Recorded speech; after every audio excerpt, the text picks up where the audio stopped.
Buenas tardes, abogada y compañeros. Somos el grupo número 3. Vamos a exponer sobre la Corte Penal Internacional. ¿Qué es la Corte Penal Internacional? La Corte Penal Internacional es un tribunal de última instancia para el enjuiciamiento de crímenes graves internacionales, como ser el crimen de genocidio, crímenes de guerra, crímenes de lesa humanidad y eventualmente el crimen de agresión.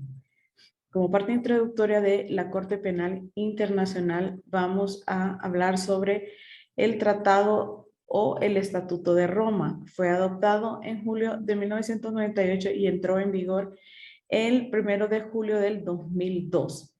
Luego de que los 76 países que apoyaron el establecimiento de la Corte, empezando a funcionar en el 2003, sucedió a los tribunales ad hoc confirmados en la década de 1990, abordando crímenes crueles cometidos en la antigua Yugoslavia y Ruanda.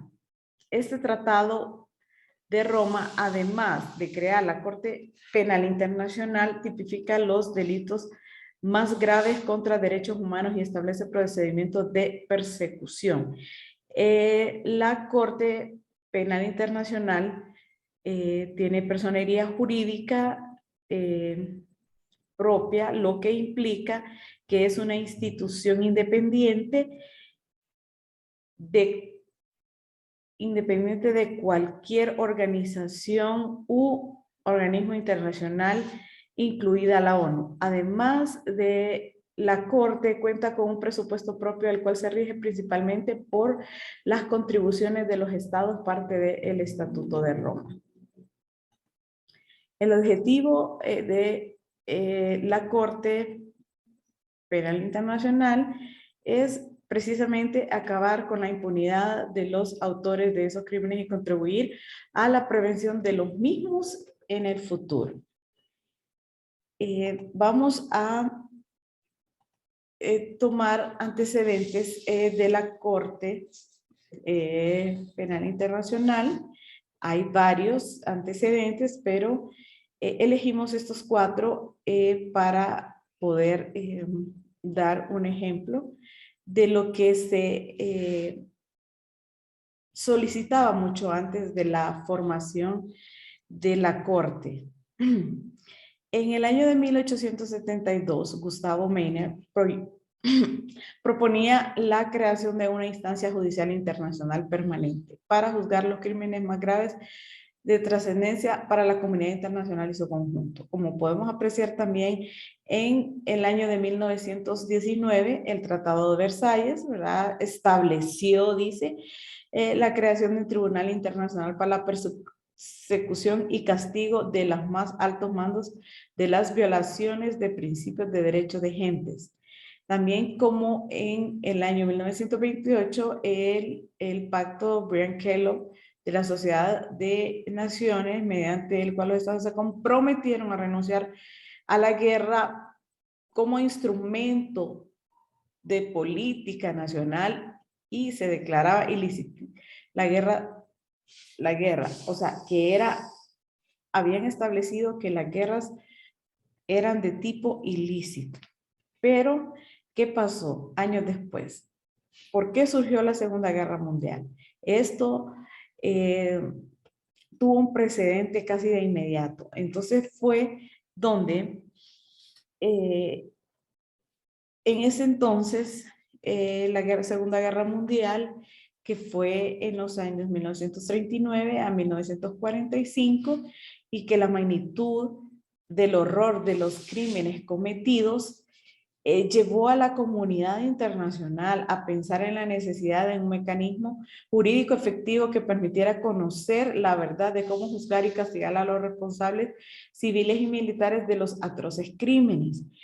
También como antecedente tenemos que la Asamblea General de la ONU sobre la Convención y Prevención del Castigo del Crimen de Genocidio, en la que señalaba que los responsables de este crimen debían ser juzgados en tribunales internacionales. Fue entonces la conformación de los tribunales internacionales ad hoc que se establecieron o se conformaron en el año de 1993. Se crea el Tribunal ad hoc para la antigua Yugoslavia y en 1994 se crea el Tribunal Internacional ad hoc para Ruanda. Su jurisdicción les permitía investigar y juzgar a los presuntos responsables de estos crímenes de genocidio, tal como se habían tipificado. Vamos a continuar con la exposición. Como podemos ver cómo se estableció la Corte Penal Internacional fue en una conferencia diplomática, como podemos ver, organizada por las Naciones Unidas, convocada bajo la resolución, del acta 52 pleca 160. Como podemos ver, hubieron 160 estados participantes, instituciones gubernamentales acreditadas, no gubernamentales, periodistas, fue mediante votación, la mayoría de votos fue a favor y fue que entró en vigor el 1 de julio del 2002. Los principios de la Corte Penal Internacional, o diríamos los principios que rigen esta corte, y los principales son estos tres principios, de los cuales vamos a grosso modo a poder comentar de qué se trata o cómo están establecidos en el artículo de los estatutos de Roma, lo que es el principio de complementariedad, principio de cosa juzgada, principio de responsabilidad penal individual. ¿Qué podemos decir del principio de complementariedad? Consiste en dar primacía a las jurisdicciones nacionales para que éstas efectivamente investiguen y enjuicien a los responsables de los crímenes de lesa humanidad, de guerra, genocidio, etc.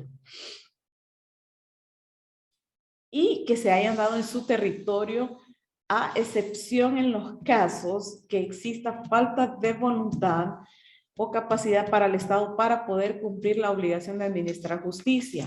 El principio de cosa juzgada es precisamente, lo encontramos en el artículo 20 del Estatuto de Roma, que la Corte, y en el artículo dice que no podrá ser procesado a nadie cuando esta persona ya ha sido condenada o absuelta. Nadie puede ser juzgado dos veces por la misma cosa. A eso se refiere este principio, el principio de responsabilidad penal individual. Este principio señala la Corte que se juzga al individuo como tal, por su responsabilidad en la comisión de crímenes anteriormente mencionados, de lesa humanidad, de genocidio, crímenes de guerra, etcétera, etcétera. Cuando éste se haya puesto o inducido a la comisión del crimen, eso también se dará para personas que participan, o sea, se enjuiciarán individualmente las personas que se les encuentre con alguna participación en el crimen, como ser cómplice, encubridor o que contribuya a la comisión de alguno de los crímenes. ¿Cómo está formada la Corte Penal Internacional? Como podemos apreciar, la Corte Penal Internacional se encuentra formada por 4 órganos responsables: la Presidencia, la Cámara, la Oficina del Fiscal, la Secretaría. Vamos a decir cuáles son las funciones de cada uno de estos órganos. Principalmente, la Presidencia es responsable de la administración de la Corte, a excepción de la Oficina del Fiscal. Aunque la Presidencia coordinará y observará la concurrencia del fiscal en todos los asuntos de mutuo interés. Está compuesta por un presidente y 2 vicepresidentes. Estos son electos por mayoría absoluta y por un término renovable de 3 años. Y las cámaras, existen 3 divisiones en la Corte: la Cámara de Apelaciones, División de Juicio y División de Prejuicio. Cada división es responsable de llevar a cabo sus funciones judiciales de la Corte. La división de apelaciones se compone por el presidente y otros 4 jueces, mientras que la división de juicio y la división de prejuicio cuentan con no menos de 6 jueces cada una. Estas 2 últimas divisiones se componen por jueces con experiencia en juicios criminales. Los jueces son asignados a estas divisiones por un término de 3 años, hasta el final de cualquier caso cuya audiencia haya comenzado. La oficina del fiscal, esta es un órgano independiente de la Corte, es responsable de examinar las situaciones dentro de la jurisdicción de la Corte en las que parezca que se ha cometido genocidio, crímenes de lesa humanidad y crímenes de guerra o agresión. Esta oficina, el mandato de esta oficina es conducir las investigaciones y persecución de crímenes que caen dentro de la jurisdicción de la Corte. Como podemos ver, esta oficina del fiscal es la que, a través de esa oficina, se hacen las investigaciones, la persecución de tales crímenes de forma que va a contribuir a terminar con la impunidad. La Corte ejerce jurisdicción de 3 maneras diferentes cuando parezca que se han cometido crímenes de su competencia. El número 1 es cualquier estado parte del Estatuto de Roma puede solicitar al fiscal que realice una investigación. 2, el Consejo de Seguridad de Naciones Unidas también puede remitir una solicitud al fiscal. Y como la tercera forma es finalmente que el fiscal puede abrir una investigación de oficio después de haber obtenido la autorización de los jueces. El fiscal no puede por iniciativa propia abrir investigaciones relativas a un estado que no es parte del Estatuto de Roma, a menos que se sospeche que los nacionales de los estados partes hayan cometido delitos contemplados en el Estatuto de Roma en el territorio. ¿Ok? La Secretaría, vamos a hablar sobre la Secretaría, y la Secretaría sabemos que es un órgano responsable de los aspectos no judiciales de la administración de la Corte Penal Internacional. La Secretaría está dirigida por un secretario que es el principal funcionario administrativo de la Corte. Él ejerce sus funciones bajo la autoridad del presidente de la Corte.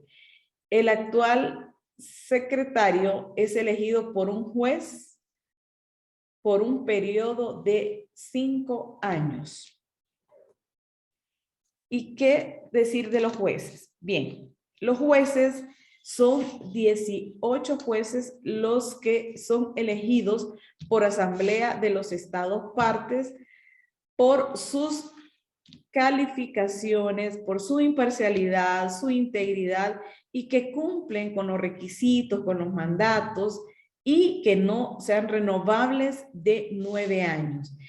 Ellos deben de garantizar juicios justos, que dicten decisiones, pero también emitan órdenes de captura, citaciones, comparecer, a autorización a las víctimas a participar, que ordenen medidas de protección a los testigos. Entre los jueces, son ellos los que eligen al presidente de la Corte Penal Internacional, al vicepresidente que encabezan la Corte. La Corte cuenta con salas divididas. En las salas de la Corte Penal Internacional están divididas en sección preliminar, sección división de primera instancia y sección de apelaciones. La Asamblea de los Estados, parte de la Corte Penal Internacional. ¿Qué decir de la Asamblea?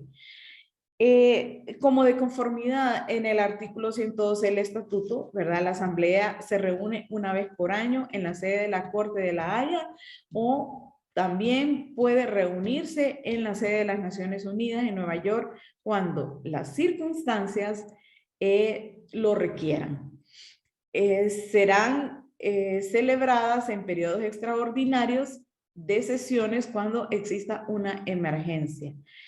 Cada estado parte tiene un representante en la asamblea, quien podrá ser asistido por suplentes o asesores. El estatuto también establece que cada estado parte tiene un voto, al tiempo que especifica que debe hacer todo lo posible por garantizar que las decisiones que se tomen por consenso.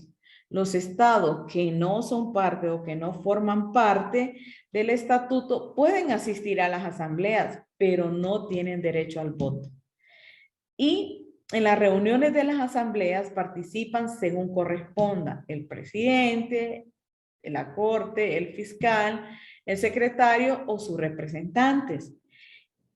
La asamblea es responsable de proporcionar al presidente de la corte, al fiscal, a los secretarios, las directrices generales de la administración de la corte. Además, la asamblea aprueba las reglas de procedimiento y pruebas y los elementos de los crímenes. Bueno, en sus sesiones o en las sesiones anuales, las asambleas consideran una serie de asuntos que se discuten, donde se incluye el presupuesto de la corte, el estado de las contribuciones de los informes, de las contribuciones de los estados adscritos y los informes de auditoría. Además, se examinan los informes de actividades de la oficina, el tribunal, de la junta directiva, del fondo fiduciario de las víctimas. En términos generales o en conclusión, la asamblea es responsable de organizar la elección de los jueces, el fiscal y los fiscales adjuntos en particular. También la asamblea tiene la potestad de poder decidir en una elección secreta o votación secreta sobre la destitución de algún juez, un fiscal o de un fiscal adjunto. Bien, esta es mi parte de la exposición. Continúa mi compañero y muchas gracias por su atención. Buenas tardes, abogada. Buenas tardes, compañeros. Mi nombre es Francisco Grades. Yo les voy a hablar de la competencia de la Corte Penal Internacional. Bien, ¿a qué nos referimos cuando hablamos de competencia de la Corte Penal Internacional? Pues nos referimos a esa facultad que tiene este órgano jurisdiccional de poder conocer de casos concretos, los cuales pues, han sido delimitados por una norma jurídica. En este caso, pues, esa norma que regula el accionar y el actuar de la Corte Penal Internacional, pues, es el Estatuto de Roma. Bien, vamos a hablar en primer lugar de la competencia de razones personal, que es la competencia por razón de la persona. Y aquí surge ese interrogante. ¿A quiénes podrá investigar o enjuiciar la Corte Penal Internacional? Bien, vamos a decir que la Corte Penal Internacional solo podrá investigar y en su caso pues enjuiciar a personas físicas, las cuales pues se les considera presuntamente responsables de haber cometido uno o varios de los delitos o crímenes que están bajo su competencia, los cuales vamos a mencionar cuando hagamos referencia a lo que es la competencia por razón de la materia. Adicionalmente a esto, vamos a decir también que para que una persona pueda ser procesada por la Corte Penal Internacional, esta persona deberá de haber sido mayor de 18 años al momento de haber cometido el crimen. Esto lo encontramos en el artículo 1 y en el artículo 26 del Estatuto de Roma. Bien, vamos a continuar con la siguiente competencia, y es la competencia Ratenbrot, que es la competencia por razón de lugar o competencia territorial. Bien, ¿a qué nos referimos cuando hablamos de competencia por razón de lugar o competencia territorial? Aquí nos hacemos ese interrogante. ¿En dónde se han cometido estos crímenes para que la Corte Penal Internacional pueda conocer de ellos? Bien, en primer lugar vamos a decir que la competencia de la Corte Penal Internacional en principio está limitada a lo que es el territorio de aquellos estados que son parte del Estatuto de Roma. Eso lo encontramos en el artículo 12 de dicho estatuto. Sin embargo, pues existen casos en los que la Corte Penal Internacional podrá conocer de crímenes que se han cometido en territorios de estados que no han ratificado o que no son parte del Estatuto de Roma. ¿Esto cómo es posible? Bien, esto es posible porque se pudo haber efectuado una declaración especial por este Estado para que la Corte Penal Internacional conozca de estos casos, o bien porque el Consejo Nacional de la Organización de Naciones Unidas ha remitido estos casos a la Corte Penal Internacional. Bien, vamos a continuar entonces con lo que es la competencia ratione temporis, es decir, la competencia por razón del tiempo. Aquí vamos a decir, nos vamos a hacer este interrogante. ¿Cuándo se cometieron estos crímenes para que la Corte Penal Internacional los pueda conocer? Bien, vamos a decir que la competencia de la Corte Penal Internacional por razón de tiempo es irretroactiva. ¿Qué quiero decir cuando digo irretroactiva? Me refiero a que está limitada en el tiempo. Es decir, esta se limita a la fecha en que entra en vigor el Estatuto de Roma, es decir, el 1 de julio del 2002. En otras palabras, de conformidad con este Estatuto de Roma, la Corte Penal Internacional no puede conocer de casos o crímenes que se han cometido con anterioridad a la entrada en vigencia o en vigor de este estatuto, sin importar la gravedad o la intensidad o las dimensiones de estos crímenes. Bien, adicionalmente, la Corte Penal Internacional, en algunos casos, vamos a decir que hay estados que ratifican el Estatuto de Roma después del año 2002. ¿Qué pasa si, por ejemplo, un país ratifica el Estatuto de Roma en el 2010 y quiere que la Corte Penal Internacional conozca de casos que ocurrieron o de crímenes que se dieron en el 2003, 2004? Lo puede hacer. Lo único que no puede pedir un Estado es que la Corte Penal Internacional conozca de crímenes o actos que se cometieron antes del 1 de julio del 2002, porque ahí ya no tiene competencia la Corte Penal Internacional en cuanto a lo que es por razón del tiempo. Bien, para ir terminando con mi parte de la exposición, vamos a hablar acerca de la competencia de ratione materia, es decir, competencia por razón de la materia. Y aquí nos hacemos este interrogante. ¿Qué crímenes podrá conocer la Corte Penal Internacional? Bien, de conformidad con el artículo 5 del Estatuto de Roma, la competencia en razón de la materia, pues limita a la Corte Penal Internacional a conocer de aquellos crímenes más graves y que son de trascendencia para la comunidad internacional. Estos crímenes pues son lo que son los crímenes de genocidio, crímenes de lesa humanidad, crímenes de guerra y los crímenes de agresión. No voy a entrar mucho en detalle con cada uno de los crímenes, pero sí les voy a mencionar así brevemente en qué artículo podemos encontrar para mayor información. Vamos a hablar del crimen de genocidio. Esto lo encontramos en el artículo 6 del Estatuto de Roma.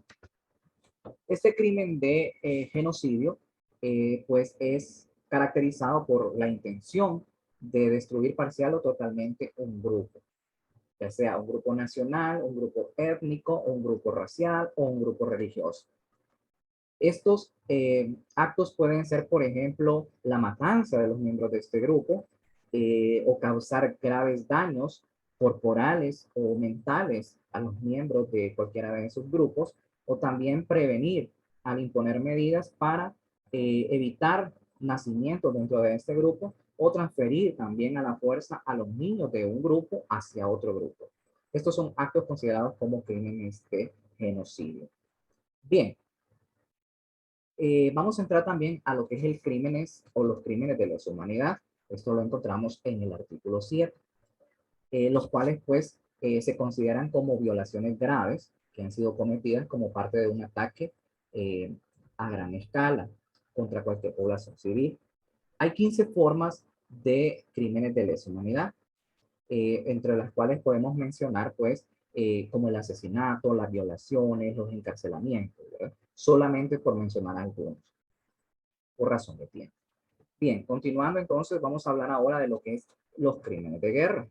¿Qué son los crímenes de guerra? Bueno, estos crímenes de guerra son los que constituyen violaciones graves a las convenciones de Ginebra en el contexto de un conflicto armado.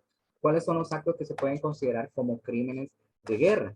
Bien, tenemos, por ejemplo, el uso de niños soldados que puedan estar participando, ¿verdad? Dentro de un conflicto.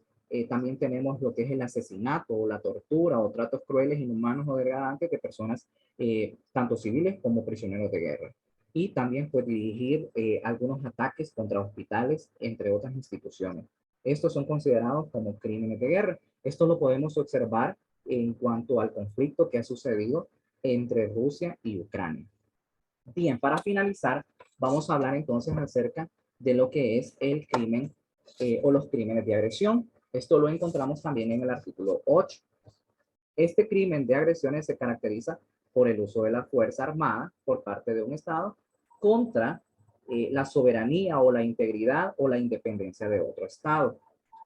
Este crimen se adoptó mediante la enmienda al Estatuto de Roma en la primera conferencia de revisión al estatuto en Kampala, Uganda, en 2010. Es decir, este crimen todavía no era competencia de la Corte Penal Internacional, pero ya en el 2010 entra a ser competencia de la Corte Penal Internacional. Bien, esta ha sido mi participación. Espero que les haya servido de mucho. Así que continúa la persona que va a seguir con la exposición. Muchísimas gracias por su tiempo. Bien, buenas tardes, abogado y compañeros. Siguiendo con la exposición, me toca hablar de los procedimientos de investigación que utiliza la Corte Penal Internacional. Para que la Corte pueda conocer una situación es necesario que esta situación haya ocurrido en el territorio de un Estado parte. Aquí el Consejo de Seguridad de las Naciones Unidas remite esta situación a la Corte Penal Internacional. O que un país que no sea parte del Estatuto de Roma por cuenta propia reconozca la jurisdicción de la Corte. A esto se le conoce como competencia territorial. La competencia territorial determina qué países pueden ser intervenidos por la Corte Penal Internacional, porque ésta investiga y sanciona. ¿Dónde puede intervenir la Corte? Como bien lo hemos mencionado, en los estados parte. La Corte puede intervenir y conocer de situaciones en países que hayan incorporado el Estatuto de Roma en sus jurisdicciones nacionales. O también puede intervenir a solicitud del Consejo de Seguridad de las Naciones Unidas. La Corte Penal Internacional puede intervenir cuando este Consejo, amparado en el capítulo 7 de la Carta de las Naciones Unidas, remite ante el fiscal una situación que pueda calificarse como agresión, amenaza o vulneración a la paz y la seguridad internacional, sin importar el estado donde se presenta la situación. Hace parte del Estatuto de Roma. A esto se le llama jurisdicción internacional. También la Corte puede intervenir a solicitud de un estado que no forma parte, como ya lo hemos mencionado. Un estado que no es parte del Estatuto de Roma puede solicitar a la Corte Penal Internacional comenzar una investigación y enjuiciar los presuntos responsables por crímenes de genocidio, crímenes de lesa humanidad y crímenes de guerra cometidos en su territorio. Tenemos el ejemplo de Costa de Marfil, que remitió una situación a la Fiscalía de la Corte Penal Internacional en 2011 para que hiciera una investigación. Así se concluyó de que la Fiscalía emitió 2 órdenes de captura contra Laurent y Simón Gbagbo. Un poco complicado el nombre, mil disculpas. Bien, entonces, pero ¿por qué decimos que Costa de Marfil no forma parte? Bueno, Costa de Marfil no forma parte porque él firmó el Estatuto de Roma, pero no lo ratificó en su derecho interno. Entonces, por eso pidió la intervención de la Corte Penal Internacional y esta actuó. Bien, la fase de investigación para que la Corte Penal Internacional actúe tiene una fase de investigación. Para que pueda iniciarse la fase de investigación, la Fiscalía debe realizar una serie de acciones encaminadas a determinar si es viable o no realizarla. Se debe tener en cuenta aquí que la situación que no sea objeto no sea de investigación por otro Estado parte miembro de la Corte Penal Internacional o del Estatuto de Roma. Cuando inicia una investigación, la Corte Penal Internacional, según el artículo 53 del Estatuto de Roma, Este inicia cuando el fiscal encuentra bastante gravedad para iniciar la investigación. Este deberá pedir autorización para iniciar o no dicha investigación, ¿verdad? ¿Cuándo y quién dicta orden de arresto al acusado? El artículo 58 del Estatuto de Roma nos dice que si es autorizada la investigación, se informará a las partes, ¿verdad?, que están involucradas. Teniendo la amplia información, se dictará orden de arresto. Y si se cree que el acusado es responsable, ¿verdad?, entonces se librará una orden de arresto aquí. Este será representado por un abogado. Ya sabemos que debe cumplir los principios que están plasmados también en la Carta de las Naciones Unidas, ¿verdad? Bien, dada audiencia de confirmación de cargos, ¿qué es y cuándo se hace? Bueno, la audiencia de confirmación de cargos es cuando le levantan los cargos al imputado o al responsable, ¿verdad?, de dichos actos, teniendo en cuenta que tiene que tener los medios de prueba necesarios, ¿verdad? Después del arresto, aquí se informa al procesado los cargos, como bien lo hemos mencionado, por lo que se está solicitando su enjuiciamiento. Bien, la etapa de juicio. El juicio será público y lo adelantará la sala en primera instancia. Para que éste pueda desarrollarse adecuadamente deben existir ciertas condiciones, como ser las siguientes: presencia del acusado, a menos de que la Corte Penal Internacional determine que este perturba el desarrollo del mismo, del juicio. Asistencia del abogado defensor, otro punto. Lectura de los cargos, otro. Y la oportunidad para que el acusado se declare culpable o inocente. En este caso de que el acusado se declare culpable, se debe tener en cuenta los cargos y las pruebas presentados por el fiscal sean aceptados por este. Bien, teniendo después de este punto de la etapa del juicio, vamos a la sentencia, ya cuando él sale culpable y cuando ya se le han levantado los cargos y se ha hecho el juicio, ¿verdad? Vamos para la sentencia. La sala de la primera instancia fundamentará su decisión a partir de las pruebas y del desarrollo que se ha dado del juicio. En esta sentencia se hará a través de un escrito que se presentará en una evaluación y con sus conclusiones. La pena, según el artículo 77 del Estatuto de Roma, cuando el acusado es condenado, las penas podrán recibir, que se podrá recibir o que las recibirá el acusado serán privación de libertad por un máximo de 30 años, de reclusión perpetua y multas o decomisos de los bienes provenientes de la realización de los crímenes. Esta pena, para determinarla también, debe tener en cuenta la gravedad y circunstancias del condenado, el tiempo que lleva recluido desde el inicio del proceso y la pena individual, si el acusado ha cometido o ha sido condenado por varios crímenes.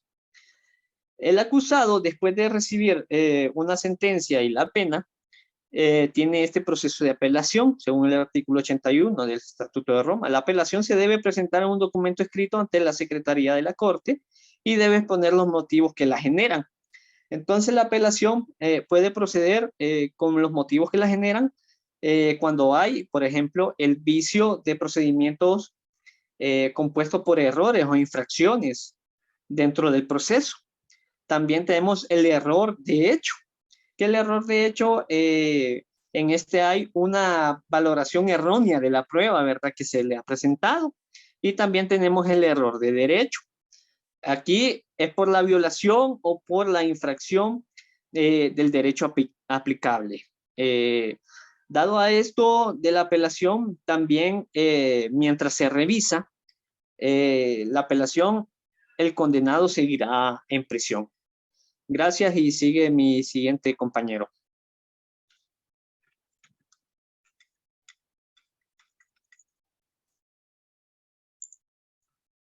Buenas tardes, abogada. Buenas tardes, compañeros. Yo les voy a hablar sobre los siguientes temas que tenemos aquí en la pantalla. Como primer tema, los derechos de las víctimas bajo el Estatuto de Roma. Se dice que este fue una nueva modalidad, ya que desde la negociación que se dio del estatuto se logró equilibrar los derechos de las víctimas con los derechos de los acusados, lo que posibilitaba la intervención de las víctimas en diversas fases del proceso cuando sus intereses se veían vulnerados. También se les otorgó un lugar de independencia frente a la Corte. La Corte Penal Internacional reconoce tres grandes grupos de derechos como elementos fundamentales para dignificar y humanizar las relaciones con las víctimas. Estos derechos son el derecho a la participación, el derecho a la protección y la asistencia y el derecho a la reparación. Pero, ¿quiénes son para la Corte Penal Internacional estas víctimas? Bueno, existen dos grupos, que son las personas naturales y están las organizaciones o instituciones. Pero, ¿cómo se considera víctima a una persona natural? Bueno, se considera una víctima a una persona natural que haya sufrido daño como consecuencia de la comisión de algún crimen que es competencia de la Corte Penal Internacional. Por ejemplo, que ha sufrido abuso o sufrimiento emocional, daño físico, pérdida económica, entre otros. Las personas naturales se dividen en dos grupos también, que son las víctimas directas y las víctimas indirectas. Las primeras son aquellas que han sido afectadas por un crimen que es competencia de la Corte Penal Internacional y se encuentran consignadas en la orden de arresto. Las víctimas indirectas pues son aquellos familiares o personas dependientes de la víctima directa que por auxiliar o asistir a la víctima directa se vieron también involucrados o afectados. Ahora, ¿cómo se considera a una organización o una institución como víctima en este caso, verdad? Bueno, esto es cuando han sufrido algún daño directo a sus bienes, que pueden ser bienes que tengan que ver con la religión, con la instrucción, con las artes, con las ciencias, con la beneficencia y tal vez a sus monumentos históricos, hospitales u otros lugares que tienen fines humanitarios. Bien, los derechos de participación de las víctimas. En primer lugar, es importante aclarar que las víctimas solo pueden participar si existe un proceso o una investigación abierta dentro de la Corte Penal Internacional. De lo contrario, las personas o las organizaciones que se consideran víctimas pueden enviar la información a la oficina del fiscal de la Corte Penal Internacional sobre una situación en la que presuntamente se estén cometiendo crímenes de competencia de la Corte. Después de evaluar y analizar la información, se deberá solicitar la autorización correspondiente para abrir una investigación para ver si este procede, ¿no? Bueno, también está lo que es el sistema de protección a las víctimas y testigos de la Corte. Las medidas de protección para víctimas y testigos son uno de los elementos que ofrece la Corte Penal Internacional para garantizar el acceso a un recurso jurídico eficaz. En este sentido, pues, se plantea una serie de condiciones orientadas para salvaguardar que a las víctimas y a los testigos. El Fondo Fiduciario del Beneficio de las Víctimas hace parte de los logros para que el reconocimiento de los derechos de las víctimas dentro del estatuto se cumpla, ¿verdad? Las salas y los jueces son quienes determinan qué recursos son efectivos para la protección de las víctimas y también de los testigos y demás personas en situaciones de cierta vulnerabilidad en este caso. De los tipos y medidas de protección que se pueden aplicar, bueno, en el primer punto, pues borrar los nombres de las víctimas y los testigos es una de las medidas de protección. Y también, bueno, de las personas que están involucradas también en el proceso de borrar los expedientes. Con el punto número 2 de las medidas de protección, la fiscalía y la defensa y todos los miembros del proceso están obligados a mantener la confidencialidad sobre los nombres de las víctimas. El otro punto es que se permite el uso de medios electrónicos y técnicos para alterar la imagen y la voz de testigos y víctimas. Esta medida ha resultado bastante eficaz para evitar la revictimización de niños y víctimas de violencia sexual. El otro punto sería que la Corte también permite realizar audiencias a puertas cerradas con el acompañamiento de un familiar o un psicólogo en presencia, que presencie el testimonio de las víctimas. Y pues esta es mi participación en la exposición. Buenas tardes, abogada y compañeros. Yo voy a continuar hablando sobre el derecho a la reparación. Es importante mencionar que este es un principio fundamental del derecho internacional, ya que las víctimas cuentan ahora con este recurso que les permite solicitar reparación ante un tribunal internacional. Bien, este está definido en las reglas número 94 a 96 de la RPP, que es reglas de procedimientos y prueba.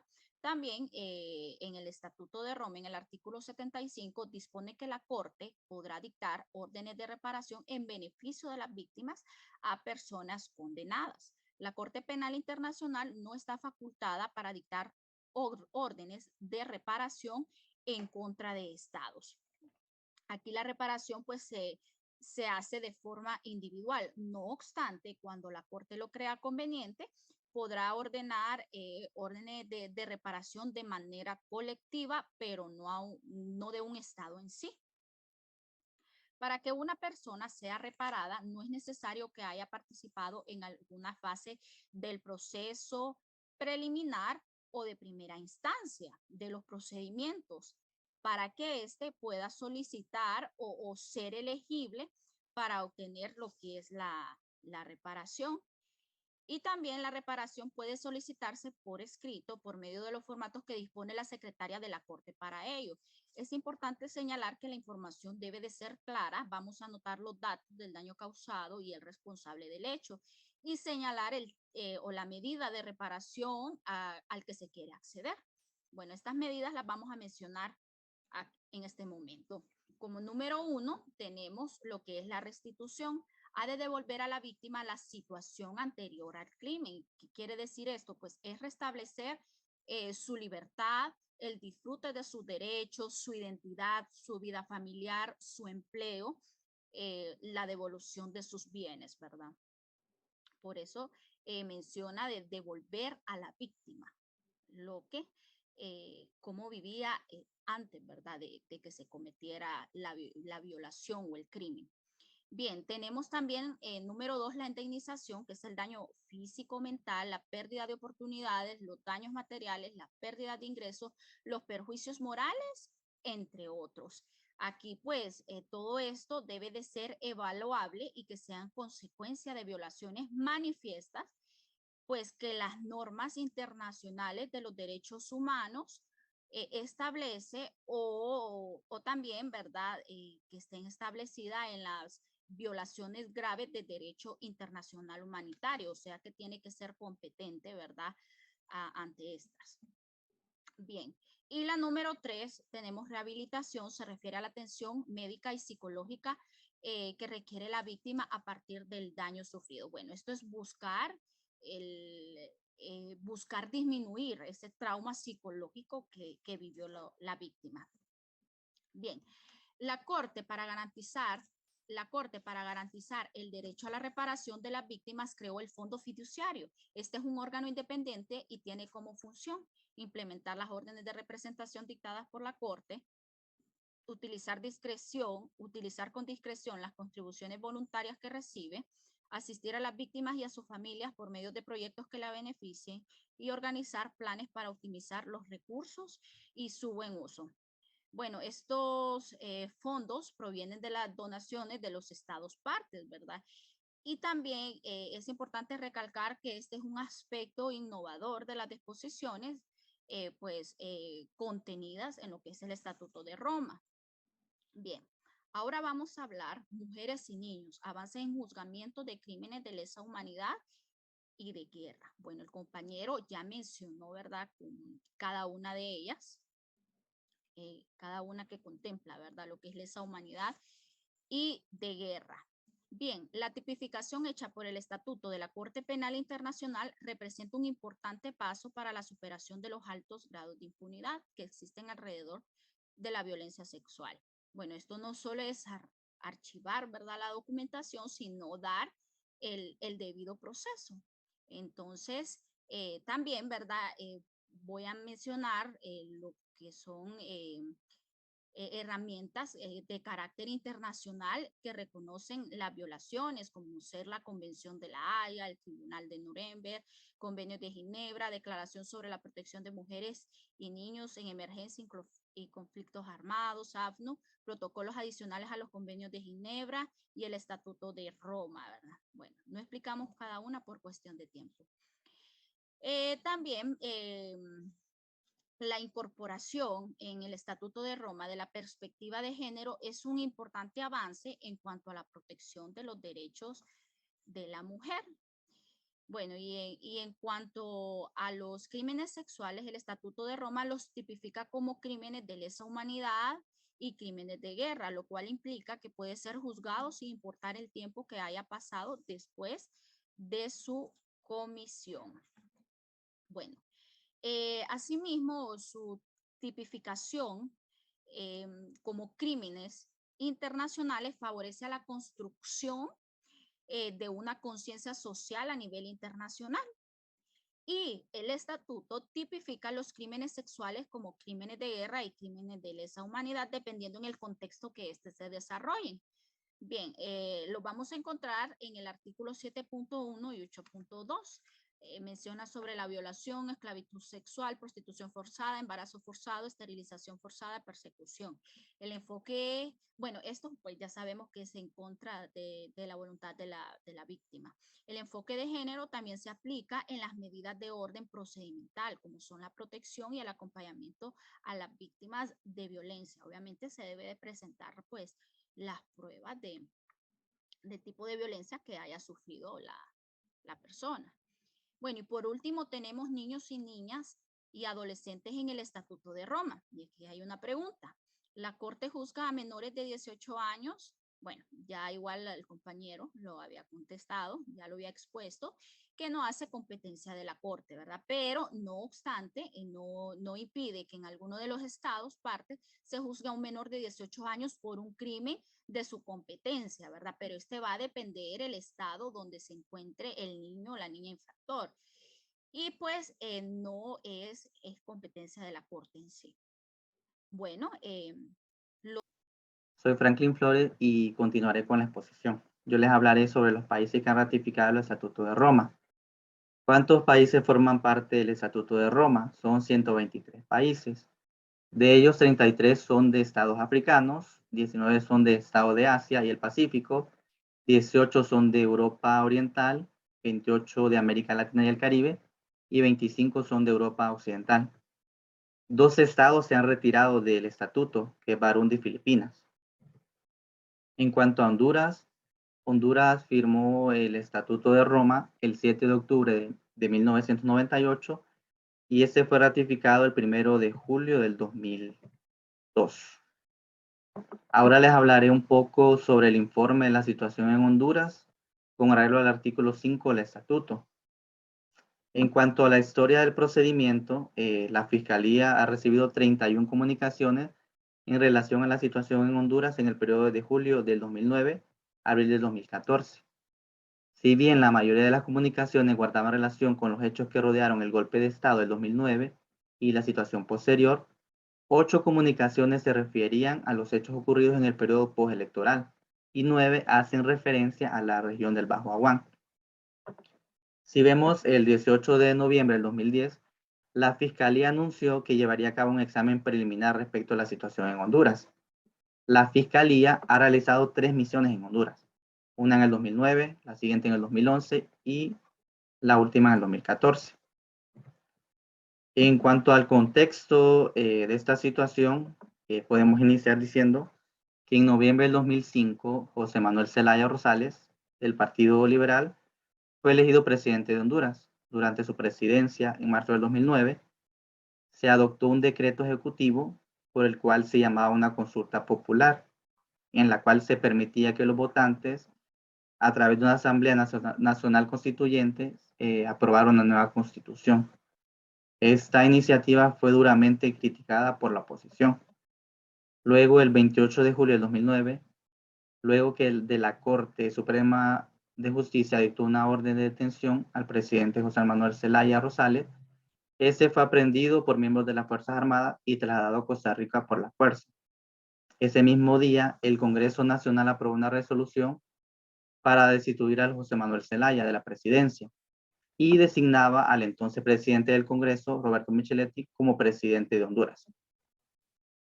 El Poder Ejecutivo, pues inmediatamente dictó toques de queda. Estos toques de queda se utilizaron para limitar la libertad de circulación, de reunión y de expresión a través de los decretos ejecutivos dictados durante este tiempo.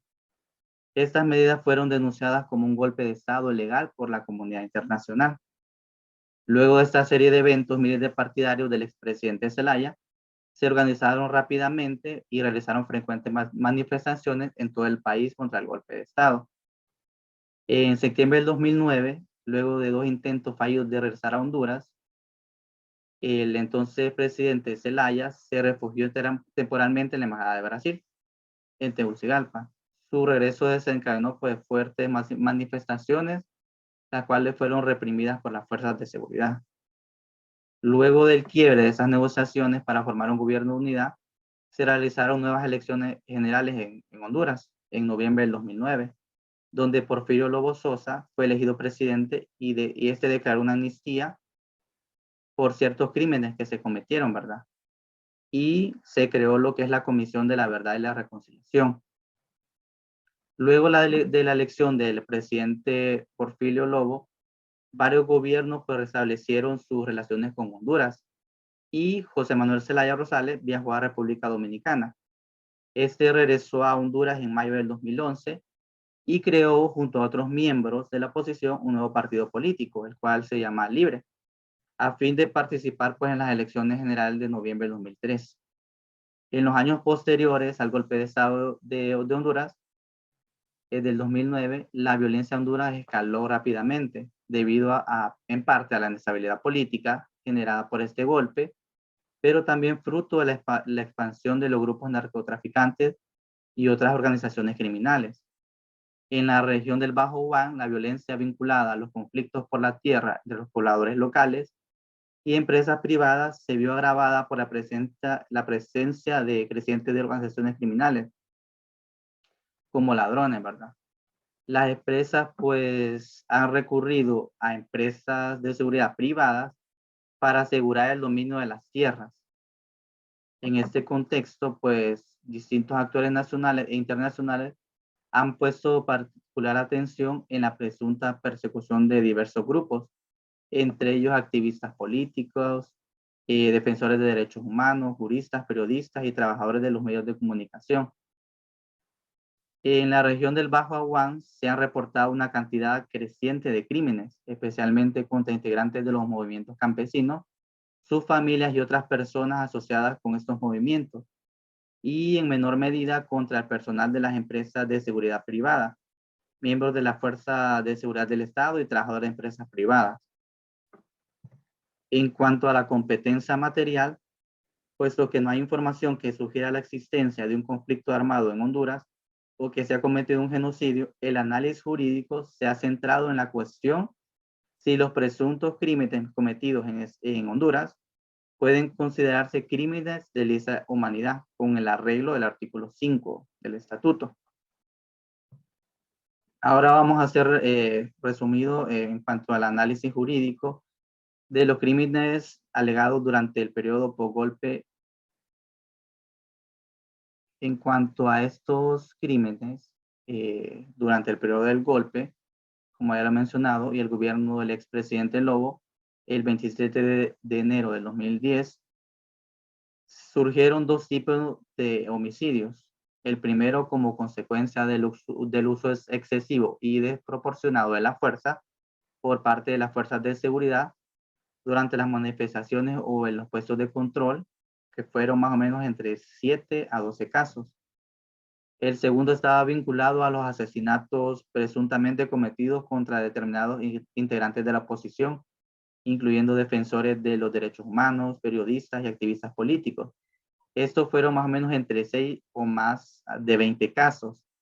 Otros crímenes alegados incluyen el encarcelamiento y otras privaciones graves de la libertad personal, que van entre 3.000 a 4.000 personas afectadas. Van también actos de tortura y otros actos de violencia, incluyendo algunos atentados graves contra la integridad física. Además, el expresidente Zelaya fue presuntamente víctima de deportación. En cuanto al análisis jurídico de los crímenes alegados durante el periodo postelectoral, pues la Fiscalía ha evaluado si la información disponible a los crímenes ya alegados entre el 27 de enero y septiembre de 2014, el periodo que se le llamó postelectoral, podría constituir razonablemente determinar la existencia de un ataque contra la población civil. De acuerdo a la información disponible, se habrían cometido más de 150 homicidios, incluyendo contra activistas políticos de la oposición, periodistas y trabajadores de los medios de comunicación, también juristas, defensores de derechos humanos y miembros de los sindicatos de trabajadores. Si bien los crímenes alegados habrían ocurrido en todo el país, más de 90 casos ocurrieron en los departamentos de Francisco Morazán y Cortés.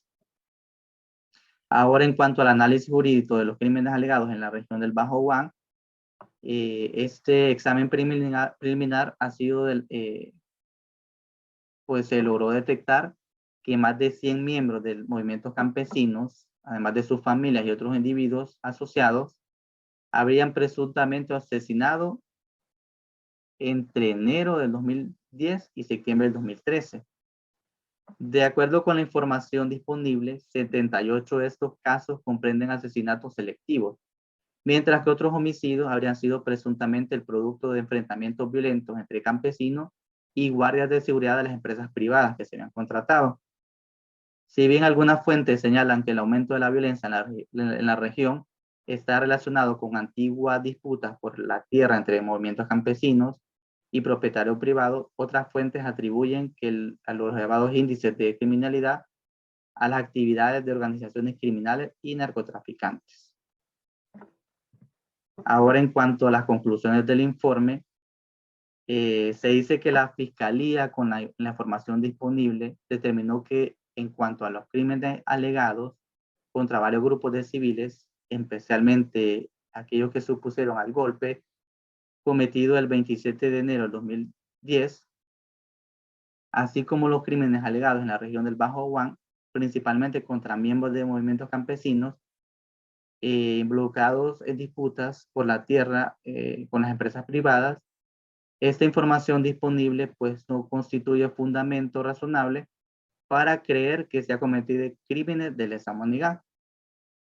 Por lo tanto, la Fiscalía ha determinado que no existe fundamento razonable para iniciar una investigación y ha decidido cerrar el examen preliminar. En el caso que en el futuro se pusiera a disposición de esta Fiscalía nueva información que llevase a reconsiderar estas conclusiones a la luz de nuevos hechos o pruebas, el presente examen preliminar podría reabrirse. Ahora, como parte del equipo, tenemos algunas conclusiones finales de acuerdo al tema, ¿verdad? La primera, que el Estatuto de Roma entró en vigor el 1 de julio del 2002, luego que de 76 países apoyaran el establecimiento de la Corte. Según el artículo 5 del Estatuto de Roma, la Corte conoce los crímenes más graves de trascendencia para la comunidad internacional en su conjunto. Entre ellos se encuentran el crimen de genocidio, los crímenes de lesa humanidad, los crímenes de guerra y eventualmente el crimen de agresión. El Estatuto de Roma, en su artículo 34, señala que la Corte está organizada por la Presidencia, una sección de apelaciones, una sección de primera instancia, una sección de cuestiones preliminares, además de la Fiscalía y la Secretaría. Para que la Corte pueda conocer una situación, es necesario que ésta haya ocurrido en el territorio de un Estado parte, o que el Consejo de Seguridad de las Naciones Unidas le haya remitido en una situación, o que en un país que no haga parte del estatuto por cuenta propia reconozca la jurisdicción de la Corte. Para que pueda iniciarse la investigación, la Fiscalía debe realizar una serie de acciones encaminadas a determinar si es viable realizarlo o no. Para ello, se debe tener en cuenta que la situación no haya sido objeto de investigación por alguno de los Estados partes, que el responsable de los crímenes no haya sido juzgado respetando el debido proceso y que la situación revista de la suficiente gravedad para ser materia de la Corte. La Corte Penal Internacional reconoce 3 grupos de derechos como elementos fundamentales para dignificar y humanizar la relación de las víctimas, en cual se encuentra la participación, la protección, la asistencia y la reparación. Esto sería todo lo que vamos a exponer sobre este tema. Esperamos que haya quedado claro. Gracias.